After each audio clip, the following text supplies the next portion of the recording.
Hi, I'm Eric from Kincaid's Music, and I'm here today to talk about my specialty, the flute. People often ask me, what is the hardest part about playing the flute? And without question, in my mind, the hardest part about playing the flute is getting an appropriate sound or tone out of the instrument consistently. I know I struggled with that when I was a beginner, I know that that's the hardest part for beginners. So what we're going to do today is we're going to try to break things down into some basic components and help you along your way in getting started with an appropriate flute sound. We're going to break things down into three major components. The first is the opening with our mouth and lips, or in musical terms, the embouchure. The second is the direction of the air, and the third is the angle of the head joint. In terms of the flute embouchure, the opening we're going to make with our mouth and lips, the closest thing to a flute embouchure I've found out there in the real world is actually blowing into a soda bottle or water bottle, much like this one here. It's a fun thing that people like to do. And if you can do that, you're actually well on your way to making an appropriate flute embouchure. The first thing we want to focus on is we want to keep our lips relaxed. Oftentimes people want to stretch their lips very thin and wide, and what that does is it makes an airstream that's far too wide for the hole we're blowing into. We've got a fairly small hole that we're getting into here, so we want to keep our airstream smaller.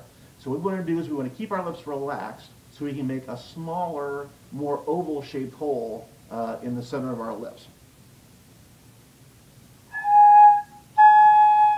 And blowing into a head joint, that's exactly what that looks like.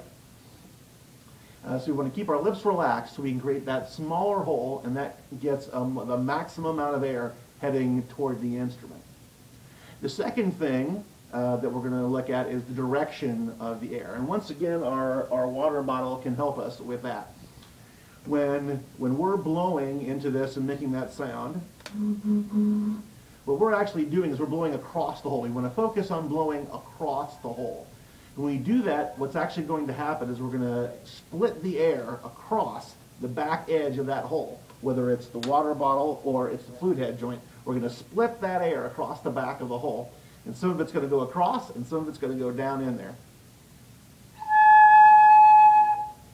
And what that's going to do is that's going to help us create the sound. So working with the hole that we've got, the small hole in the center of our lips, and the air going across the hole, that's going to help us along our way.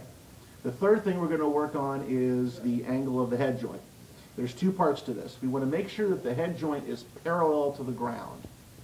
We don't want it tilted up or down. We want it parallel to the ground.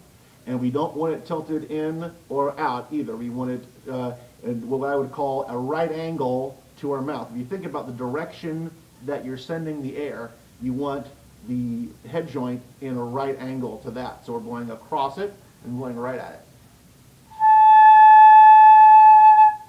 So, together with our small oval-shaped hole that we've got with our lips relaxed, with our blowing the air across the hole, and with our head joint angled correctly, this is going to get you on your way towards a nice basic flute sound and will help you continue along your way as you develop as a flute player. I hope these tips help you, and stay tuned to Kincaid's Music for more tips. Thanks for watching.